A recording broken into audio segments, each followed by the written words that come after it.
So today we'll study postulates of quantum mechanics. Okay, so we have already completed the basic terms that are used in your quantum mechanics, that is normalization, probability, orthogonal, commutator, operators, etc. तो आम ये सब जिनस कौन कर पूर्व discuss कर सारे तो स्टार्टिंग इंट्रोडक्शन क्लास रे कौन कही कि तुम जो क्वांटम मेकानिक्स अच्छी पोस्टुलेट ऊपर ही कौन बेस्ट जदि पोस्टुलेट रु ही क्वांटम मेकानिक्स डिराइव है टोटाल होल क्वांटम मेकानिक्स ये जो पोस्टुलेट्स दिखाई तार ऊपर बेस्ट मो कथा बुझुछ तो कथा हूँ कि ये जो पोस्टुलेट दिखाई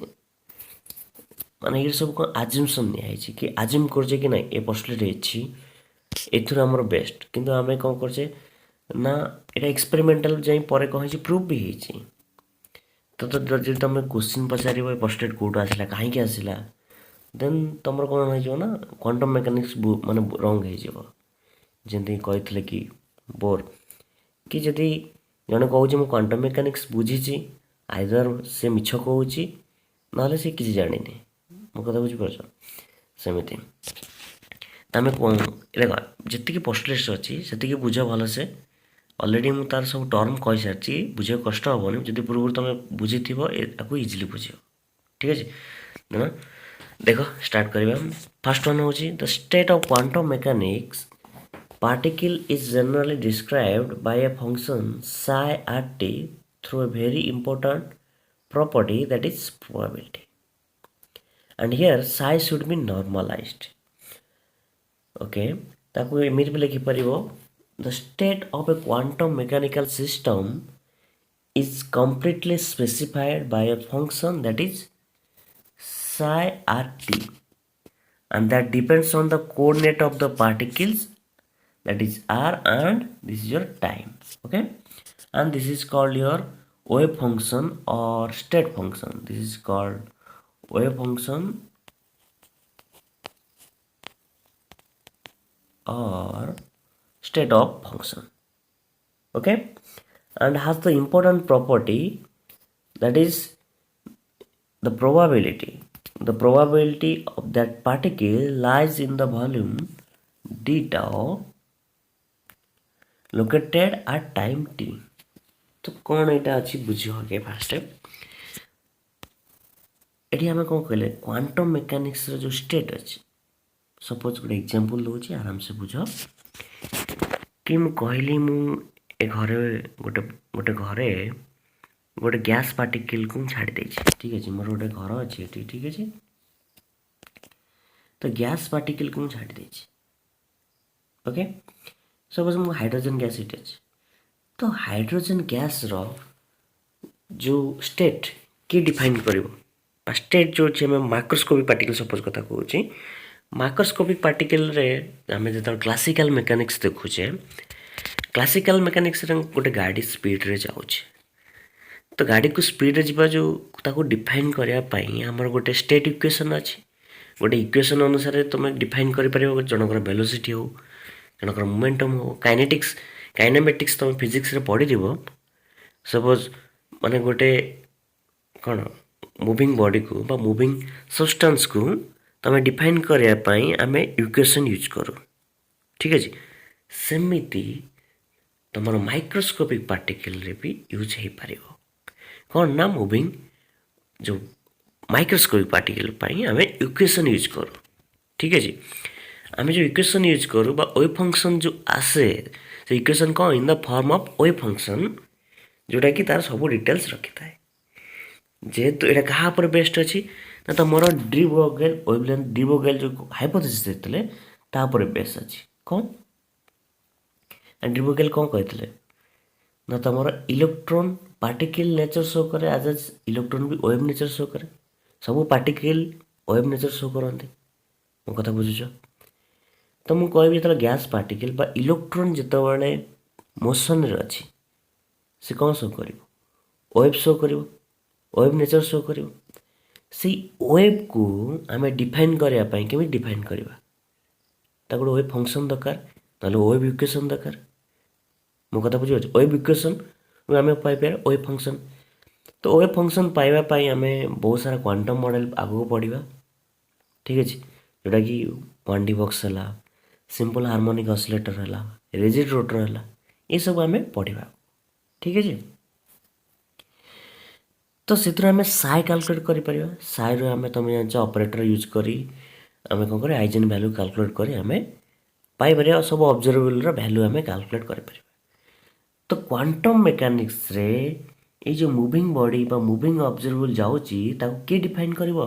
तुम साइ डिफाइन कर बुझे ये जो साइ को आम कौन कहले वेव फंक्शन कहले। तो ये वेव फंक्शन क्या ऊपर डिपेंड करुच्ची कोऑर्डिनेट ऊपर डिपेंड करिवो आउ टाइम ऊपर डिपेंड करिवो। आउ जो वेव फंक्शनटा हम तुम क्वांटम मेकानिक्स रे से माने सब नॉर्मलाइज्ड बुझुची मो कथा नॉर्मलाइज कौन कही ऑलरेडी नॉर्मलाइज माने कौन साइ स्टार साइ डीटा कौन हो मैक्सिमम केते 1 जोटा कि ओवर द स्पेस इंटीग्रल कले 1 हम जोटा कि नॉर्मलाइज्ड कंडीशन। मो कथा बुझ एग्जांपल आउट दउची देखो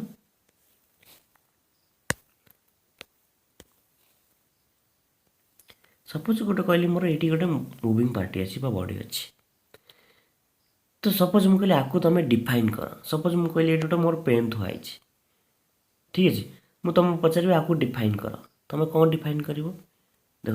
तुम इन कर कौन कर प्लट टान दब एक्स एक्सीस वाई एक्सीस कर डिफाइन कर मो कथा बुझुच भल से जदि मुझे कह 3 डायमेंशन अच्छी तुम कौन कर एक्स वाई जेड एक्सीस 3 टाक नहीं डिफाइन कर कौन डिफाइन कर से जो पेन थोच पेन रो स्टेट बुझीपार तार स्टेट को डिफाइन करमी ना तुम कोऑर्डिनेट्स एक्सिस को नहीं सेमिति जितेबाला तुम माइक्रोस्कोपिक पार्टिकल मोशन रे थे आम कौ डिफाइन कर ना वेव फंक्शन साइ रे जदि मुझे गोटे एक्सिस सपोज मुझे कहली एक्स एक्सिस तुम इलेक्ट्रॉन मूव कर कौन डिफाइन करी वेव फंक्शन साइ एक्स जदि टाइम सहित साइ एक्स भ्यारी करुच्ची देन कौन हम तुम साइ क्या सहित भ्यारी कर टी सहित भी भ्यारी कर मो कथा बुझीपार देख मुझे कहली गोटे एक्स एक्सिस रे गोटे मोर माइक्रोस्कोपिक पार्टिकल मूव करुच्चे बुझुच मो कथा तो जब मूव कर माइक्रोस्कोपिक पार्टिकल देन से क्या पर डिपेंड कर वेव फंक्शन को कोऑर्डिनेट ऊपर डिपेंड कर एक्स कोऑर्डिनेट ऊपर जदि तुम वेव फंक्शन टाइम सहित भ्यारी करुच्ची देन तुम वेव फंक्शन टाइम सहित भी कौन कर टाइम ऊपर डिपेंडेंट कर मो कथा बुझीपार से आम लिखिले the state of a quantum mechanics गोटे क्वांटम मेकानिक्स जो मार माइक्रोस्कोपिक पार्टिकल अच्छी स्टेट किए डिफाइन करुच्ची साइ डिफाइन करुच्ची जो वेव फंक्शन अच्छी से माने डिफाइन कर मुझे कहि से पार्टिकल एक्स एक्सिस जाऊँगी मुझे कहि जदि 3 डायमेंशनल देखे शो करी मुझे हाइड्रोजन गैस कथा कही यदि हाइड्रोजन गैस कथा कहूँ हाइड्रोजन गैस गोटे तुम घर बुलूची तुम केमी डिफाइन कर साइ एक्स वाई जेड ये 3टा कोऑर्डिनेट डिफाइन कर सहित जदि टाइम सहित भ्यारी करुच्ची तुम टी भी नहीं पार तो ये 4टा वेरिएबल को नहीं तुम कौन कर से जो हाइड्रोजन गैस तुम घर भीतर जो बुलूची तार स्टेट को तुम डिफाइन कर कथा बुझुच तो यहीटा हूँ तुम फास्ट पोस्टुलेट कौन कहली the state of quantum mechanics particle is generally described by a function that is psi at t through a very important property that is probability। ये जो लिखाई इंपोर्टाट प्रॉपर्टी प्रोबेबिलिटी आम कौन कहले साइ कथा मुझे अलरेडी कही वेव फंक्शन तो जो वेव फंक्शन आकार आम सब कौन कहले वेव फंक्शन डिटेल्स दिए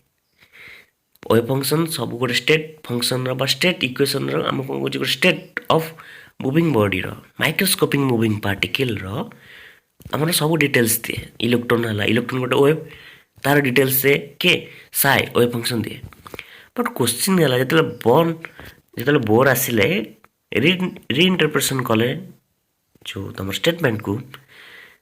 से जो हाइजेनबर्ग अनसर्टेन प्रिंसिपल जो आसला से हाइजेनबर्ग कहले कि मुझे तो कैलकुलेट कर पारुनी एट ए टाइम तुम केमी कैलकुलेट कर दौच साइ लगे कि वेव फंक्शन नहीं कि केमी कैलकुलेट कर दौच ना तुम जो exact position and momentum value exact value केमी कैलकुलेट कर पार्छ देन बर्न रिइंटरप्रिटेशन करते स्टेटमेंट को कहले आम केतले गलु आम केतले तुम एक्जाक्ट वैल्यू कैलकुलेट कलु आम तो प्रोबेबिलिटी टर्म रे कैलकुलेट करुचे प्रोबेबिलिटी टर्म माने आम प्रोबेबिलिटी देखुचे कि हाँ माने प्रोबेबिलिटी बा एवरेज वैल्यू देखिए कि हाँ यही रिजन रे सपोज गोटे रिजन अच्छे यही रिजन रे प्रोबेबिलिटी एतिके होता पारे तो आम प्रोबेबिलिटी टर्म बा एवरेज टर्म रे कैलकुलेट कर जोटा कि तुम प्रोबेबिलिटी टर्म आसला जोटा कि ऑलरेडी मु पूर्व डिस्कस कर सारी तो ये किसी अधिका बुझार ना तुमको एत सुपरमैन बनवार ना बुझ आ गोटे ये लास्ट एग्जांपल दूसरी बुझीज सपोज मुझे गोटे कौन कहली स्प्रिंग लगे ये स्प्रिंग ठीक है एक्स एक्सिस ओके तो मुझे कौन कहली ये स्प्रिंग को कौन कहली ना टाणीदेली ठीक है तो स्प्रिंग कौन हम भाइब्रेशन कर तो ये को एक्सिस भाइब्रेशन कर जो मोशन हो को एक्सिस मोशन हो डीएक्स एक्स एक्सिस मोशन हो तुमको मुझे पचारि देख स्प्रिंग जो भाइब्रेशन कर एरिया क्रॉस कर ना मत कह यही एरिया क्रॉस करके जीव तो मुझे पचारि यही रिजन रे एक्स एक्सिस एटा ना तो यही रिजन रे तुम जो स्प्रिंग रो मोशन केते तुम केमिति कैलकुलेट कर तुम हाँ कहीपर कि जो तुम मोशन थी वेव फंक्शन थी कार स्प्रिंग जो मोशन करुच्ची तार गोटे वेव फंक्शन थी तो सपोज कहली मु साए ये है तुम वॉल्यूम एलिमेंट किए ना dx कहीं एक्स एक्सिस मुव करुच्ची एतिक रिजन रे मत देखेबार अच्छी कि केते मोशन होउची या केते मोमेंटम होउची बा एनर्जी चेंजेस केते होउची ताको मत शो करार अच्छी तो मुझे कौन करी तुम जो वेव फंक्शन जोटा डिटेल्स दिए क्या विषय डिटेल्स होउची ए स्प्रिंग रो मोशन ऊपर डिटेल्स दोउची ताको जदि मु वॉल्यूम एलिमेंट रे मल्टीप्लाई करूची देन मु पाइबी प्रोबेबिलिटी मो कथा बुझुछ तो यहाँ हूँ मोर प्रोबेबिलिटी टर्म से आसी सपोज मोर कहबी यहाँ को 3 डायमेंशनल शो करी मु कहली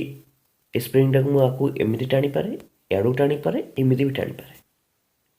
तो जो 3 डायमेंशनल मुव कर तेन मु वॉल्यूम एलिमेंट कौन नेबी dx dy dz मल्टीप्लाई करी वेव फंक्शन सहित जहाँ बाहर कि आसो मो कथा बुझ से क्या डिटेल्स दब ना तुम से स्प्रिंग मोशन ऊपर डिटेल्स दब जोटा कि आम कहले प्रोबेबिलिटी टर्म रे कौन कहले Sai star Sai D term Sai star कहीं आसला कहीं आम भैल्यूटा जो भैल्यू आसूँ आमको जो भैल्यू आमको मिलूँ से रियल होता दरकार तो हम जदि तुम आई भैल्यू थी किसी भी सपोज आई भैल्यू थी इमेजिनरी पार्ट किसी थी देन से एक्सेप्टेबल नुह आमको रियल भैल्यू दरकार से आम साई स्क्वायर डीटा बदल आम कौन लिखु साई स्टार साई डीटा लिखु बुझुछ मो कथा से आम कौन कहले प्रोबेबिलिटी टर्म रे कथा कले साई स्क्वायर डीटा एटा प्रोबेबिलिटी माने किसी भी रीजन रे प्रोबेबिलिटी फाइंडिंग कारण माइक्रोस्कोपिक पार्टिकल जहाँ भी अच्छी तुम मोशन रे बुझेगा तो फास्ट पोस्टुलेट कौन जानले समरी आकार आम जो स्टेट अच्छे क्वांटम मेकानिक्स रे क्वांटम वर्ल्ड रे तुम जदि गोटे जिनस को डिफाइन करने चाहूच देन केमी डिफाइन कर क्या यूज कर डिफाइन कर वेव फंक्शन को डिफाइन यूज कर डिफाइन कर से वेव फंक्शन क्या ऊपर डिपेंड करे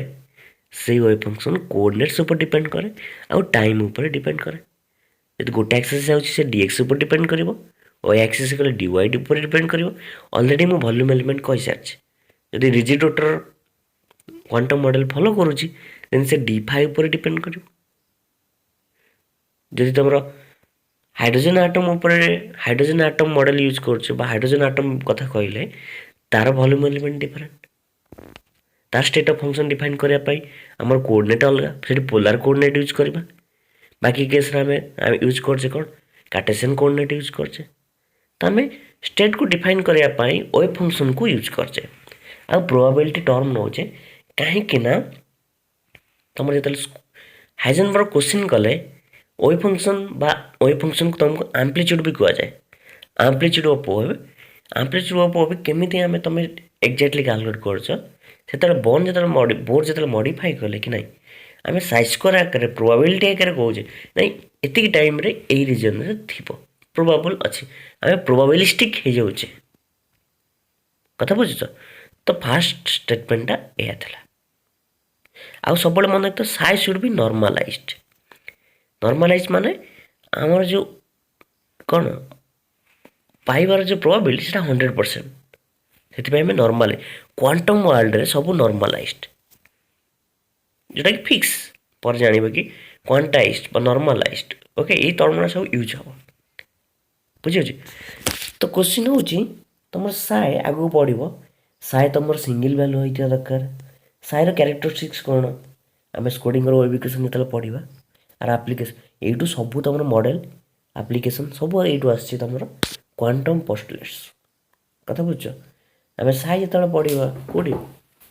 ତୁମର ସ୍କୋଡ଼ିଂର ୱେବିକେସନ୍ରେ ସାଏ ତାର ଡିଟେଲ୍ସ ଦିଆହେଇଥିବ, ସାଇ ସ୍କୋୟାର ବି ଦିଆହେଇଥିବ। ସାଏ କ'ଣ କହିଲି ୱେଭ୍ ଫଙ୍କସନ୍, ଆ ଭ୍ୟାଲୁ କ'ଣ ହେଇଥିବ ସିଙ୍ଗିଲ୍ ଭ୍ୟାଲୁ ହେଇଥିବ, ମାନେ ଗୋଟିଏ ଭ୍ୟାଲୁ ହେଇଥିବ ଆଉ କଣ୍ଟିନ୍ୟୁଅସ୍ ହେଇଥିବ। ସିଙ୍ଗିଲ୍ ଭ୍ୟାଲୁ ଆଉ ସାଇଟା କ'ଣ ହେଇଥିବ ତୁମର କଣ୍ଟିନ୍ୟୁଅସ୍ ଫଙ୍କସନ୍ ହେଇଥିବ। କ'ଣ କହିଲି ମୁଁ? Continuous function. ଏ ମାନେ କ'ଣ? ମାନେ ମୁଁ କହିଲି ସପୋଜ୍ ଏଇଠି ଅଛି ସାଇ ତୁମର ଏମିତି ୱେଭ୍ଟା ଯେଉଁ ହେଇଥିବ କଣ୍ଟିନ୍ୟୁଅସ୍ ହେଇଥିବ। ଯଦି ମୁଁ କହିବି ଏମିତି ହେଇଥିବ କ୍ୟୁ, ଏଇଟା ସାଏ ହେବନି, ଏ ୱେଭ୍ ଫଙ୍କସନ୍ ଆମେ ଆକ୍ସେପ୍ଟେବୁଲ୍ ନୁହଁ। ଆମର କଣ୍ଟିନ୍ୟୁଅସ୍ ୱେଭ୍ ଫଙ୍କସନ୍ ହେଉଥିବ, କଣ୍ଟିନ୍ୟୁଅସ୍ ମୋସନ୍ରେ ଥିବ, ସେଇ ୱେଭ୍ ହିଁ ଆକ୍ସେପ୍ଟେବୁଲ୍। ବୁଝିଗଲା? ତାର ହିଁ ଆମେ ୱେଭ୍ ଫଙ୍କସନ୍ ନେବା ଆଉ ତାକୁ ହିଁ ତାର ଅବଜର୍ଭେବୁଲ୍ କାଲକୁଲେଟ୍ କରିବା। କାହିଁକିନା ଯଦି ଏଠି ତୁମର ଡିସ୍କଣ୍ଟିନ୍ୟୁଅସ୍ ହେଇଗଲା ଦେନ୍ ତୁମର ଅବଜର୍ଭେବୁଲ୍ ଯେଉଁଟା ପାଇବ ଠିକ୍ ପାଇବନି। କଥା ବୁଝୁଛ? ଦେନ୍ ମୁଁ କହିଲି ଗୋଟେ ସିଙ୍ଗିଲ୍ ଭ୍ୟାଲୁ, ସାଏର ଗୋଟେ ହିଁ ଭ୍ୟାଲୁ ଥିବା ଦରକାର। ମାନେ କ'ଣ ଏଇଟା ସପୋଜ୍ ନେଲି, ଏଇଟା ସପୋଜ୍ ମୁଁ ଆର୍ ନେଉଛି, ଏଇଟା କିଛି ବି ଟି ନେଲି ସପୋଜ୍, ତ ଆର୍ର ଭ୍ୟାଲୁ ଏଠି ଗୋଟିଏ ସେମ୍। ବଟ୍ ଯେତେବେଳେ ମୁଁ ଏଇ କେସ୍ ନେଉଛି ଦେଖ,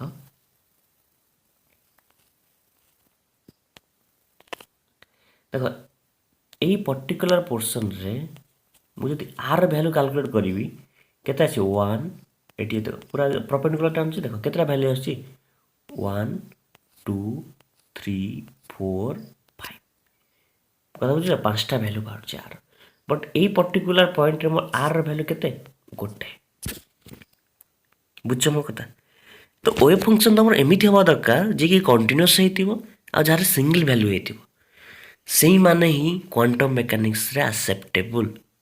ବୁଝିଲ? ଆମେ ୟାକୁ ପଢ଼ିବା ପରେ ଆଉ ଥରେ ଭଲସେ ସ୍କୋଡ଼ିଂର ଇକ୍ୱେସନ୍ ପଢ଼ି ସାରିଲା ପରେ। ବୁଝିଲ? ତ ଫାର୍ଷ୍ଟ ପୋଷ୍ଟୁଲେଟ୍ ଭଲସେ ବୁଝିଲ।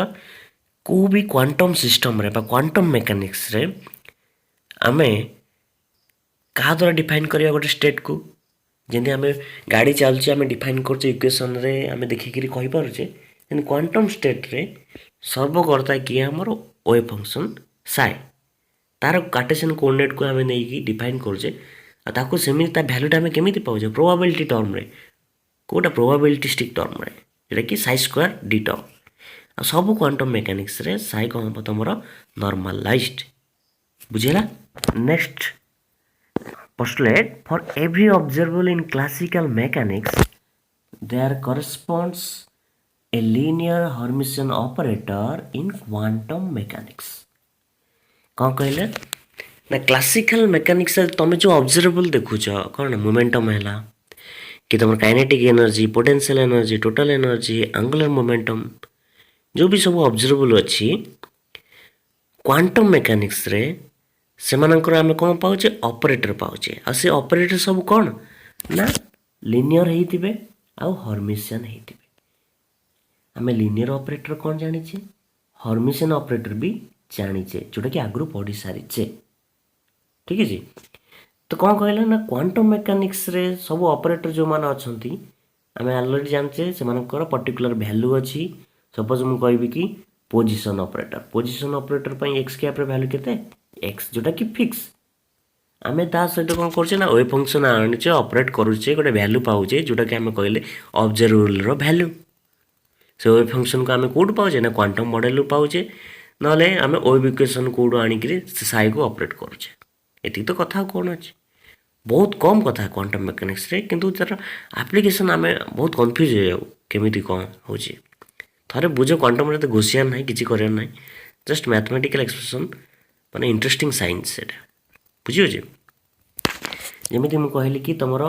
ऑपरेटर अछि के kx kinetic energy operator kx ठीक है जी कौन तुम जानछ minus h cut square upon 2m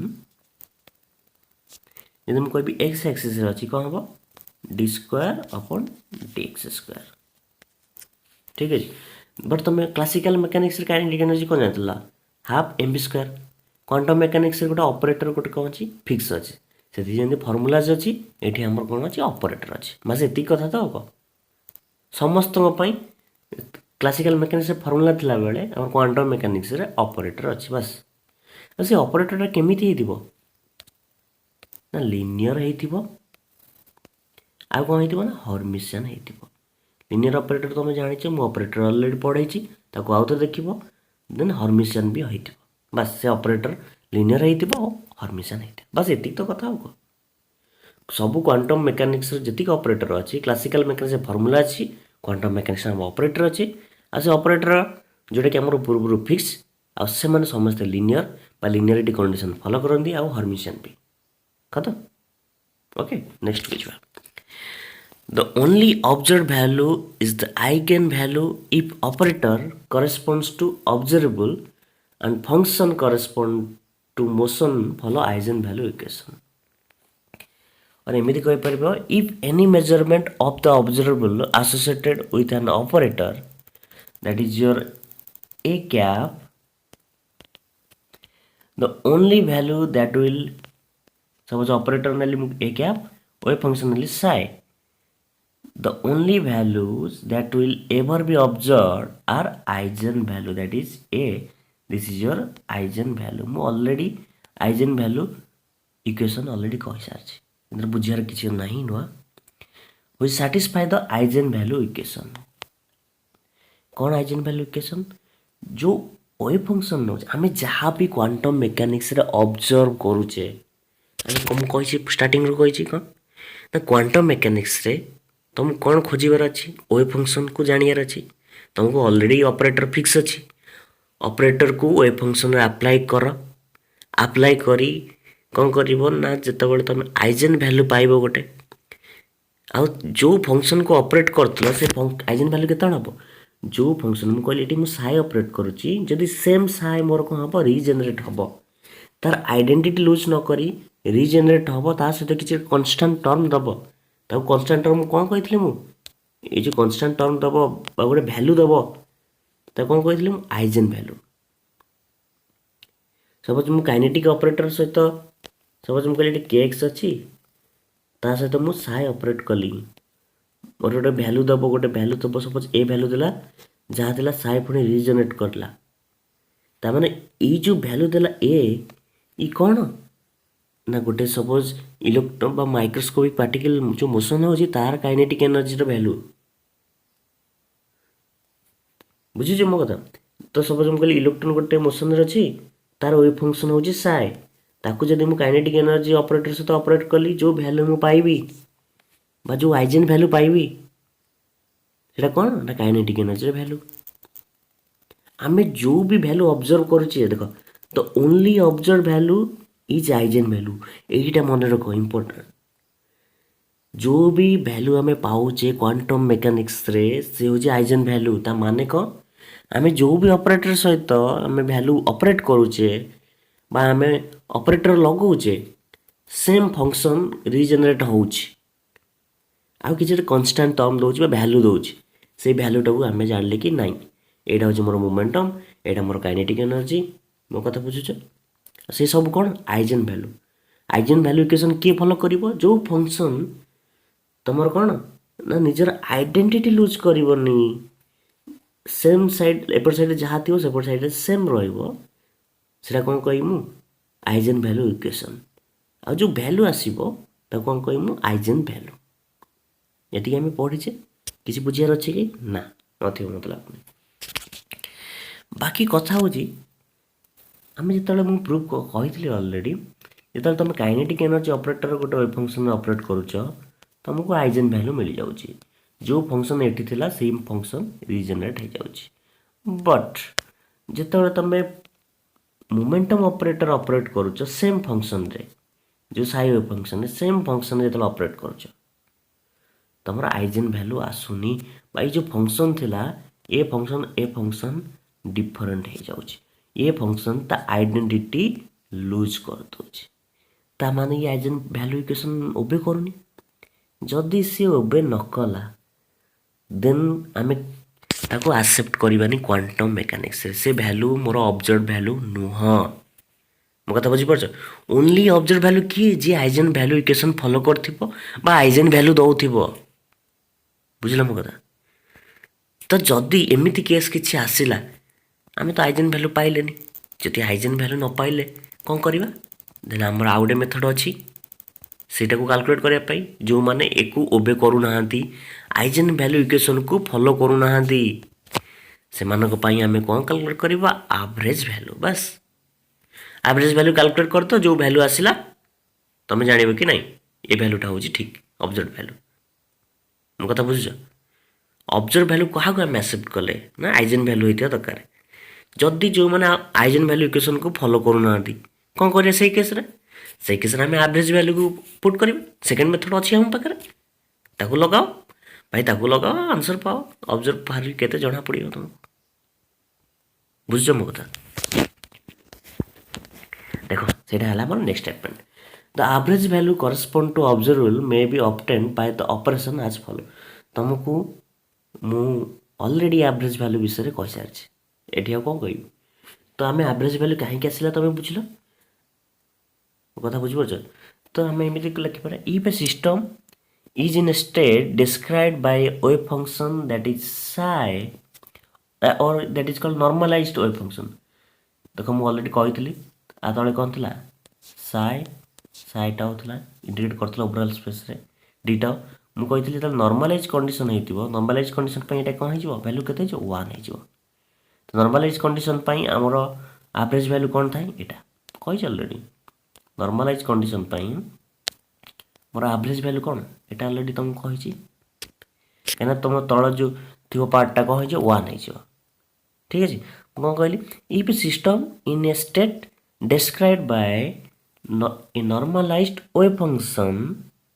then the average value of the observable कौन हम यहाँ हम जोटा कि आम ऑलरेडी डिस्कस कर सारी तुम एवरेज वैल्यू कैलकुलेट मुझे कही देखीदेव आउ थे एवरेज वैल्यू कहीं आसला जो तुमको आइजेन वैल्यू दौना देन आमको पाखे गोटे अल्टरनेटिव मेथड अच्छे आइजेन वैल्यू कैलकुलेट करने जोटा कि एवरेज वैल्यू कहले आम सेकेंड मेथड अप्लाई कर आंसर पाओ खत्म बुझल तो यहाँ हूँ next postulate then last postulate ए तुम देख the evaluation of function with may be obtained by time dependent Schrödinger equation और तुम लिखिपर द वेव फंक्शन और मुझे कौन शुण ताको लिख द वेव फंक्शन और state function of A system evolves in time according to time independent time dependent Schrödinger equation देख तुम गोटे अच्छी टाइम डिपेंडेंट इक्वेशन आउ टाइम इंडिपेंडेंट स्क्रोडिंगर इक्वेशन आम स्क्रोडिंगर इक्वेशन पढ़ी सारापर से विषय डिस्कस करवा यहाँ जस्ट एप्लिकेशन पार्ट यहाँ एत भी इम्पोर्टाट ना आम आपको पढ़ला भल से डिटेल्स जाना खाली मन रखी टाइम डिपेंडेंट इंडिपेंडेंट माने मोर वेव फंक्शन जो अच्छी टाइम सहित टाइम उपर डिपेंड करुच्ची किसी वेव फंक्शन मोर टाइम उपर इंडिपेंडेंट था मो कथा बुझीपार स्क्रोडिंगर टाइम डिपेंडेंट आउ इंडिपेंडेंट इक्वेशन आम जो पढ़ा से जाना ठीक है आम स्क्रोडिंगर इक्वेशन ये स्टार्ट हम ये आम अप्लाई कर पढ़ा नेक्स्ट बुझीपार तो ये जो कोडिंग और टाइम डिपेंडेंट इक्वेशन खाली भैल्यूटा तुम मन रखिथा एटा हूँ तुम कोडिंग और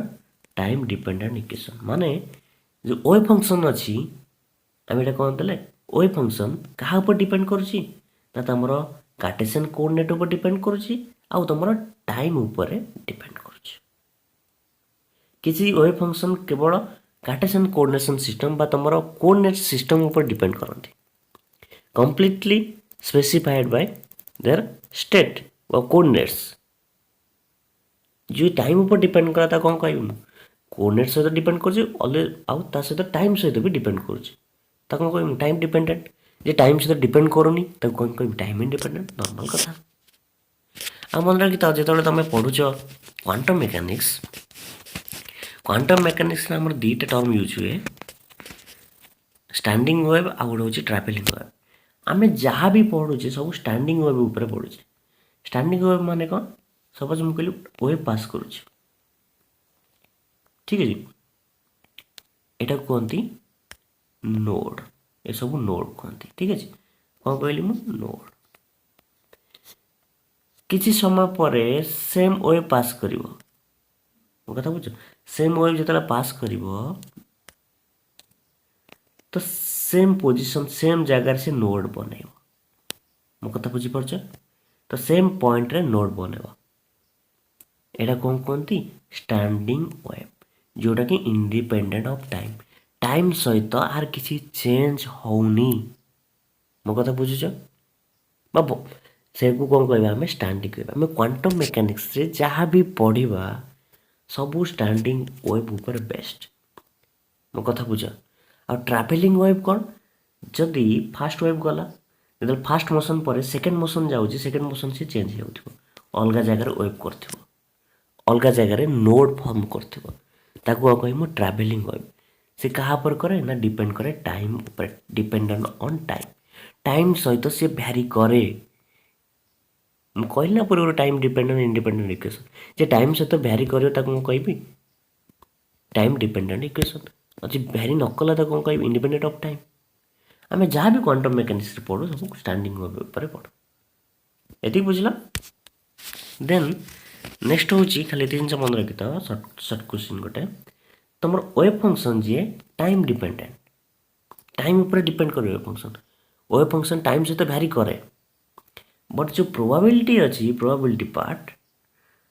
ये तुम सब टाइम इंडिपेंडेंट हुए आम जो कौन कर स्टैंडिंग वेव कथा कर देख तुम जो नौच प्रोबाबिलिटी आम सब प्रोबाबिलिटी टर्म रे कैलकुलेट करूँ तो प्रोबाबिलिटी आमर कौन हो टाइम इंडिपेंडेंट बुझेगा देख तो यहाँ तुम सब पोस्टलेट खत्म बहुत सहज जिन आम अलरेडी पढ़ी सारी किसी बड़ कथा ना ठीक है नेक्स्ट खाली इंपोर्टां जिन सबुठ इंपोर्टां जिन हूँ एतिकी मैं तुम जी पढ़ी सारी अलरेडी पोस्टलेट पढ़ी सारा बाकी एतिकी जदि पढ़ीदेल एतिकी देखीदेल तुम क्वांटम सरीगला ये चार्टा जदि मन रखी तुम क्वांटम खत्म ऑलमोस्ट मो कथा बुझ कहूँ आम मॉडल कथा पढ़ा ना जाइए पर कौन पढ़ा मॉडल विषय पढ़ा ठीक अच्छे तो जो मॉडल विषय पढ़ा ये देख आम सब डिफरेंट टाइप मोशन अच्छी ट्रांसलेशनल वाइब्रेशनल इलेक्ट्रोनिकल तले रहीगला कौन ना तुम रोटेशनल मोशन तो ऑलरेडी आम पोस्टलेट बेसिक विषय जानीगले तो आम जाचे जो भी मोशन करुच्ची माइक्रोस्कोपिक पार्टिकल तापाई गोटे क्वांटम मेकानिक्स गोटे मॉडल अच्छी ठीक अच्छे से मॉडल को आम जदि जानीगले से मॉडल भैल्यू आम जानीगले देन आमको सब जना पड़ कौ सपोज मुझे कहली इलेक्ट्रोन गोटे जाऊँगी कौन भाइब्रेट करुच्ची ठीक अच्छे यदि भाइब्रेट कला से भाइब्रेट करने तार जो वेव फंक्शन कौन होता वेव फंक्शन यह मत जदि मोमेंटम कैलकुलेट करार अच्छी कौन करी वेव फंक्शन पूर्व पीएक्स ऑपरेट करदेवी लिमिट तुमको जना अच्छे लिमिट मत लगा हे जो भैल्यू आसो मोर एटा मोमेंटम पाईगली तो कथा बुझुच तो ये मॉडल देख भल से मोशन कौन केते प्रकार मोशन मॉडल को मॉडल यूज होची लिमिट कौन फंक्शन कौन वॉल्यूम एलिमेंट कौन एनर्जी और ग्राउंड स्टेट एनर्जी सब दिखाई आमे ये सब पार्ट पढ़ा पर माने सब गोटेटा डिराइव करवा वन बाय वन पढ़ा ଯେତେବେଳେ ଡିରାଇଭ୍ କରିବା ଆମେ ଏଇ ଫଙ୍କସନ୍ ପାଇବା ଯେଉଁ କହିଲିନି ସପୋଜ୍ ମୁଁ କହିଲି ଗୋଟେ ମୋର ଗୋଟେ ଇଲେକ୍ଟ୍ରନ୍ ବା ପାର୍ଟିକିଲ୍ ମୋର 1D ବକ୍ସରେ ଟ୍ରାନ୍ସଲେଟ୍ କରୁଛି ବା ମୋସନ୍ରେ ଅଛି ତାର ୱେଭ୍ ଫଙ୍କସନ୍ କେତେ ହେବ ତାର ଏନର୍ଜି କେତେ ହେବ ମୁଁ କେମିତି ଜାଣିବି ତାକୁ ଡିରାଇଭ୍ କରିବି କ୍ୱାଣ୍ଟମ୍ ମେକାନିକ୍ସ ୟୁଜ୍ କରି ତାକୁ ଡିରାଇଭ୍ କରିବି ଡିରାଇଭ୍ କଲା ପରେ ମୋର ଭ୍ୟାଲ୍ୟୁ କେତେ ଆସିବ ଏତିକି ଆସିବ ତାର ୱେଭ୍ ଫଙ୍କସନ୍ ଭ୍ୟାଲ୍ୟୁ ଆମେ ଡିରାଇଭ୍ କରି ଏଇ ଭ୍ୟାଲ୍ୟୁଟା ପାଇବା ଦେନ୍ ତାର ଏନର୍ଜି ବି ଏଇଟା ପାଇବା ଏନର୍ଜି ଆମେ ଯଦି ତୁମେ ୱେଭ୍ ଫଙ୍କସନ୍ ପାଉଛ ୱେଭ୍ ଫଙ୍କସନ୍କୁ ଏନର୍ଜି ଅପରେଟର୍ ଲଗାଇଦିଅ ତୁମେ ଏଇ ଭ୍ୟାଲ୍ୟୁ ପାଇବ ଏ ବଡ଼ କଥା କିଛି ନାହିଁ ଆମର କାମ କ'ଣ ଏଇ ଜିନିଷଟାକୁ ଡିରାଇଭ୍ କରିବା ତ ମୁଁ ଏଠି ସବୁ ଟେବୁଲ୍ଟାକୁ ଲେଖା ହେଇଯାଇଛି କ'ଣ ଫର୍ମାଟ୍ରେ ଯେଉଁଟାକି ତୁମେ ପରେ ଯାଇ ପଢ଼ିବ ତ ପରେ ପଢ଼ିବ ଏବେ ଟିକେ ଆଖି ପକାଇ ଦେଇଥାଅ କ'ଣ ଅସୁବିଧା ଅଛି ଠିକ୍ ଅଛି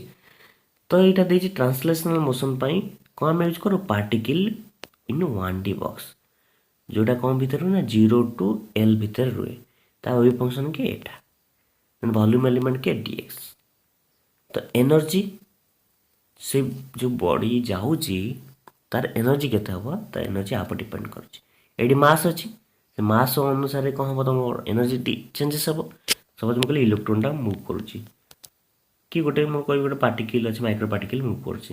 ତାର ଏନର୍ଜି କେତେ ହେବ ପାର୍ଟିକିଲ୍ 1D ବକ୍ସରେ ମୁଁ ଏଇ ଫର୍ମୁଲା ପୁଟ୍ କରି ଆନ୍ସର୍ କାଢ଼ିବି ମୋତେ ଏଇ ଜିନିଷଟାକୁ ଡିରାଇଭ୍ କରିବାର ଅଛି ଏଇ ଫଙ୍କସନ୍କୁ ମୋର ଇମ୍ପୋର୍ଟାଣ୍ଟ ଡିରାଇଭ୍ କରିବି ସବୁ ମଡ଼େଲ୍ ୟୁଜ୍ କରି ଏଇ ଫଙ୍କସନ୍କୁ ଡିରାଇଭ୍ କରିବି ମୁଁ କହିଛି ଅଲରେଡ଼ି ୱେଭ୍ ଇକ୍ୱେସନ୍ ଥିବ ୱେଭ୍ ଇକ୍ୱେସନ୍ ଆମେ ଫଙ୍କସନ୍ ଡିରାଇଭ୍ କରିବା ଫଙ୍କସନ୍ରୁ ଆମର ସବୁ ଜିନିଷ ପାଇପାରିବା ବାସ୍ ଏଇଟା 1D ବକ୍ସ ମାନେ ଏକ୍ସ ଆକ୍ସିସ୍ରେ ନେଲି ମୁଁ ଗୋଟେ 1D ବକ୍ସ 2D ବକ୍ସ ସେମିତି 3D ବକ୍ସ 3 ତିନିଟା ଆକ୍ସିସ୍ ନେଲେ ମିଳିବ ସେମିତି ଭାଇବ୍ରେସନାଲ୍ ମୋସନ୍ ପାଇଁ ମୋର କ'ଣ ଅଛି ସିମ୍ପଲ୍ ହାର୍ମୋନିକ୍ ଅସିଲେଟର୍ ତା ପାଇଁ ୱେଭ୍ ଫଙ୍କସନ୍ ଦିଆହେଇଛି ଦେଲି ଏଇଟା ଖାଲି ମନେ ରଖିବ ମୁଁ ଏଇଟା ତ ଅଲରେଡ଼ି କହିସାରିଛି ଡିସ୍କସ୍ କରିଛି ଏଇଟା ମନେ ଯାଇଥିବ ଆର ଲିମିଟ୍ ଟିକେ ମନେ ରଖିବ ଆଉ ଏମାନଙ୍କର ଭଲ୍ୟୁମ୍ ଏଲିମେଣ୍ଟ ମନେ ରଖିବ ଠିକ୍ ଅଛି ଏନର୍ଜି ଏଇଟା ତୁମେ ତ ସ୍ପେକ୍ଟ୍ରୋସ୍କୋପିରେ ମନେ ପକାଅ ସ୍ପେକ୍ଟ୍ରୋସ୍କୋପିରେ ଏଇଟା ପଢ଼ିଛ ନା ନାହିଁ ମୁଁ କହିଛି ନା ଅଲରେଡ଼ି ଏଇଟା କେଉଁଠୁ ଆସିଲା ଏଇ ପାର୍ଟଟା ମୁଁ କହିଛି ନା କ୍ୱାଣ୍ଟମ୍ ପଢ଼ିଲେ ଜାଣିବ ମନେ ପକା ମୁଁ କହିଥିଲି ଏ ଯେଉଁ ଏନର୍ଜି ଟର୍ମ ହେଲା ମୁଁ କହିଲି କ୍ୱାଣ୍ଟମ୍ ପଢ଼ିଲେ ତୁମେ ଜାଣିବ ଏଇଟା କେଉଁଠୁ ଆସିଲା କେମିତି ନା ତୁମକୁ ଯଦି ୱେଭ୍ ଫଙ୍କସନ୍ ଡିରାଇଭ୍ କରିଦେଲ ଆମେ ପଢ଼ିବା ୱେଭ୍ ଫଙ୍କସନ୍ ଯେଉଁଟାକି ସିମ୍ପଲ୍ ହାର୍ମୋନିକ୍ ଅସିଲେଟର୍ ମଡ଼େଲ୍ ପଢ଼ିବା ସେଥିରୁ ତୁମେ ୱେଭ୍ ଫଙ୍କସନ୍ ଡିରାଇଭ୍ କରିଦେଲେ ଏନର୍ଜି ଅପରେଟର୍ ଲଗେଇ ଆମେ ଏଇଟା ପାଇପାରିବା ନା ନାହିଁ ବୁଝିହେଉଛି ତ କ୍ୱାଣ୍ଟମ୍ରୁ ଏଇଟା ଡିରାଇଭ୍ ସ୍ପେକ୍ଟ୍ରୋସ୍କୋପି ଯେଉଁ ଟର୍ମ ପଢ଼ିକିରି ଆସିଛ ତୁମେ ଭାଇବ୍ରେସନାଲ୍ ସ୍ପେକ୍ଟ୍ରୋସ୍କୋପିରେ ସେମିତି ହାଇଡ୍ରୋଜେନ୍ ପାଇଁ ବି ପଢ଼ିବା ହାଇଡ୍ରୋଜେନ୍ ସିଷ୍ଟମ୍ ଯଦି ହାଇଡ୍ରୋଜେନ୍ ଆଟମ୍ ମାନେ କ'ଣ ହୁଏ ତୁମର ଗୋଟେ ଇଲେକ୍ଟ୍ରୋନ୍ 1 ଇଲେକ୍ଟ୍ରୋନ୍ ସିଷ୍ଟମ୍ ପାଇଁ ଯାହା ଅଛି ସବୁ ପଢ଼ିବା ତାର ଲିମିଟ୍ସ ପଢ଼ିବା ତାର ୱେଭ୍ ଫଙ୍କସନ୍ ପଢ଼ିବା ତାର ଏନର୍ଜି ବି ପଢ଼ିବା ସେମିତି ରୋଟେସନାଲ୍ ମୋସନ୍ ପାଇଁ ତାର ୱେଭ୍ ଫଙ୍କସନ୍ କେତେ ଏଇଟା ତାକୁ ଆମେ ଡିରାଇଭ୍ କରିବା ମଡ଼େଲ୍ ୟୁଜ୍ କରି ତାର କୋଅର୍ଡ଼ିନେଟ୍ ଦେଖ ଡି5 ତାର ଏନର୍ଜି ଦେଖ ବୁଝିଲ ये सब आम पढ़ा 1 by 1 जदि तुम एंट्रांस प्रिपेयर हो जदि देखीदेव यदि बेसिक जिन जानदेव तेन काफी हो तुमको बुझे ये चार्टा तुम मुंडे रही था दरकार सब ओके तो गोटे क्वेश्चन आसे देख भल से ये एनर्जी टर्म देख एनर्जी जीरो ना ग्राउंड स्टेट रे एनर्जी ये जीरो ना ग्राउंड स्टेट रे भी एनर्जी जीरो ना ग्राउंड स्टेट रे ये भी एनर्जी जीरो ना देख बट रोटेशनल मोशन रे ग्राउंड स्टेट रे एनर्जी जीरो अच्छी एटा ग्राउंड स्टेट लिखाई ना देखो ग्राउंड स्टेट लिखाई रोटेशनल मोशन रे तुम ग्राउंड स्टेट एनर्जी केते अछि जीरो अच्छी गोटे क्वेश्चन पचार दे थाए को मोशन रे तुम ग्राउंड स्टेट एनर्जी जीरो थाए जोटा कि तुम रोटेशनल मोशन बा रिजिड रोटर स्पीयर नो आम रिजिड रोटर दुईटा मॉडल अच्छे आम यूजुअली रिंग मॉडल यूज करी आम एटा वेव फंक्शन डिराइव कर ओके तो 1 by 1 आम वेव फंक्शन डिराइव करिया फास्ट कोडिंग रो इक्वेशन पढ़िया देन पार्टिकल 1D बॉक्स पढ़िया 2D box 3D box similar जिनस जदि simple harmonic 1D 2D 3D ये सब जिनस 1 by 1 पढ़िया ओके।